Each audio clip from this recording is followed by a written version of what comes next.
men shave. Real men shave their faces. Real men shave their faces.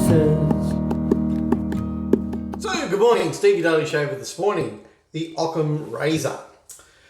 This was sent to me for free to review. I've made some comments about it. I'll be covering those comments again. I'll be adding some additional material. What do I think about it? This is a injector cartridge. This is a feather. Okay. I think the problem could have been solved if they had have used the injector width instead of the longer head. Why? Let me show you. So you take your ejector for the feather artist, get it started and push the blade out. Now, a lot of people complain about it not fitting tightly and rattling. One easy way is just to hold that in your fingers and just give it the tiniest little bend. The two tabs is here and here. And they hold the blade. They hold the blade here and here. Place it in. You gently push it so it slides underneath those two tabs and it slips into place. And with that slight bend I put in it, it will hold it nice and tight against the top.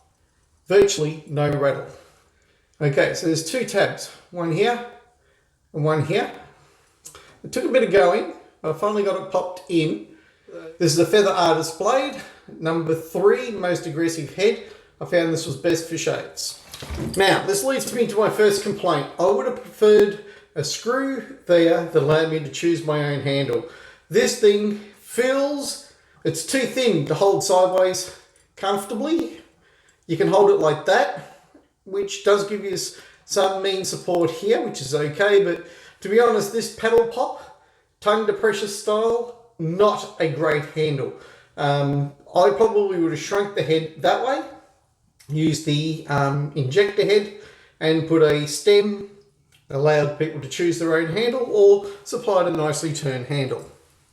Take the razor, put it against your face, and being a feather artist is going to take wide swaths off your face in one go.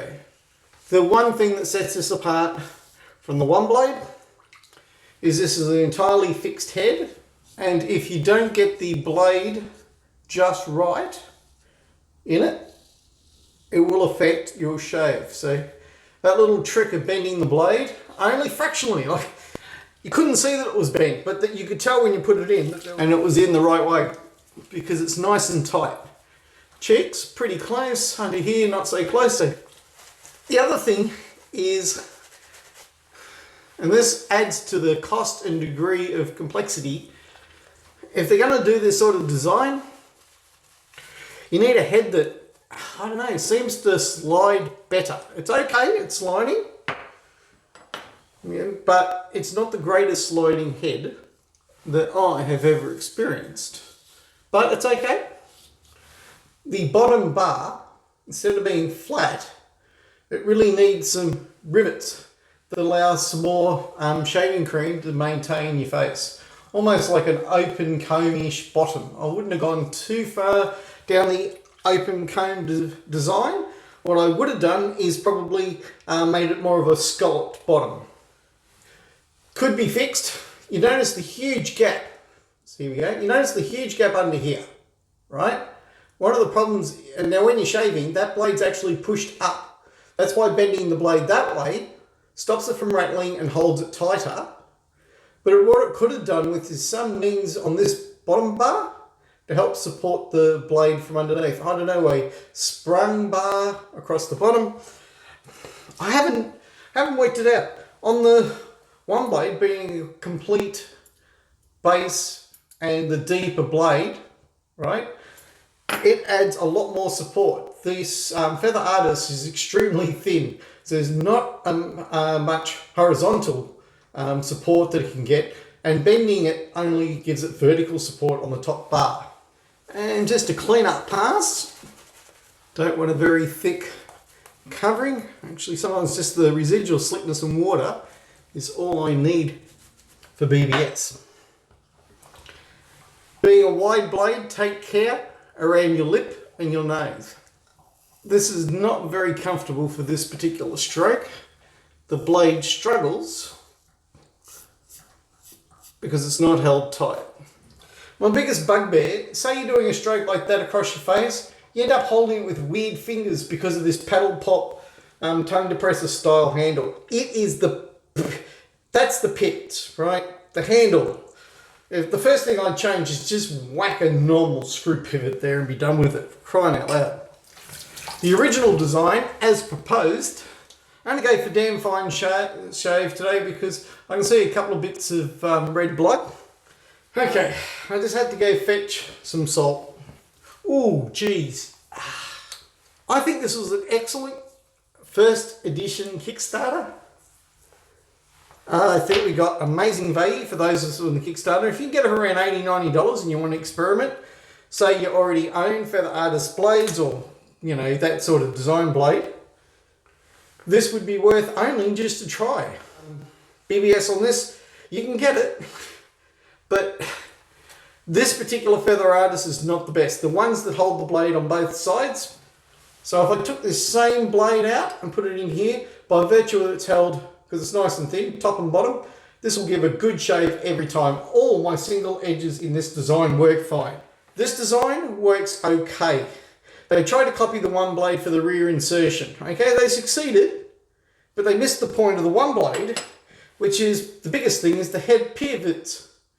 It contours according to the shave. You do not get that with this. So when you're going around, you've got to adjust to make sure you're getting the optimum shape for your face. This is the blade movement, and even with it, it's got a tendency, because it's not held super tight, that pass, which is where I get to go against the grain under here.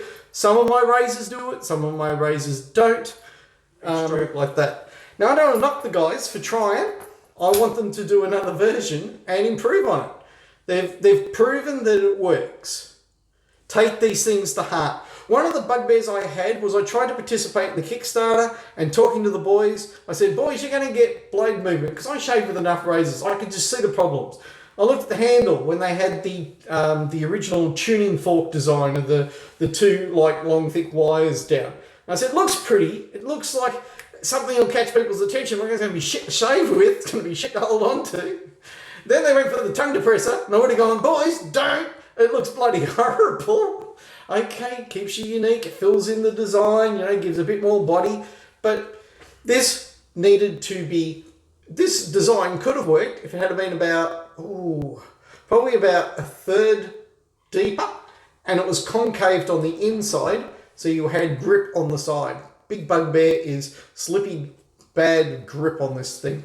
Particularly because grip makes all the difference to how this baby shaves. This is the OCCAM razor. This was done by the Brothers Grimm. They've got a website. They sell a lot of products. I believe the boys there have the tech on board to improve this. Now, another design change it needs is the current head sits flat upon the base. When you go and put it together and you're trying to screw it, for a start, get this thing designed right so it doesn't need a screwed separate head. That'd be brilliant. But the other thing is if you're going to go for it, you need to go for a Lego interconnecting design. So this, when it clicks in, and that way the screw goes straight in. I had trouble with a very small jeweler's tool and jeweler's size screw trying to get it screwed in and aligned because everything moves. These are the flaws of an otherwise good razor. It shaves. They've asked up to $250. Kickstarter was about $80, $90. Ended up coming with more than we anticipated with 3 heads for 3 styles of shaves. Some people like the medium, some people like the super mild. Personally, I found the most aggressive to be mild and an adequate shaver. I discovered the trick on their website about getting the blade to stop wriggling. I've had lots of shaves, I've tried the different blades. I'm just happy with the Feather Pro. BBS is not easy with this razor. A lot of people have said they get okay, good, shaves out of it. I think it can be upgraded and improved to that level where it is a premium product. It is a die-cast metal injection molded razor. For that reason, once you get it sorted out in the production for a new bottle, this is going to be exceptionally cheap for them to produce in mass amounts. Also, the reason I'd go and get this design as a single head piece. Shrink that gap down, add some more support from the bottom. If you can't get this wider feather artist supported happily, shrink it down to an injector size. I'm Stevie Daily Shaver, offering all these great tips for free to both you and the community and to the inventors, because thanks boys for sending it to me. I got a good shave out of it. I'd love a great shave out of it. Back to the drawing board. You started down the path. Don't quit now. I'm Stevie Daily Shaver. Wishing you all the best of shaves. Good shaves, and remember, good food, good friends, good shaves. And it's nice to be important. Today I'm going to let the audio run so it doesn't cut me off again. Oh! I'm Stevie Daily Shaver. Wishing you all the best of shaves. Good shaves, and goodbye. Bearded man, you think that you're so cool, but your face looks like a small marsupial.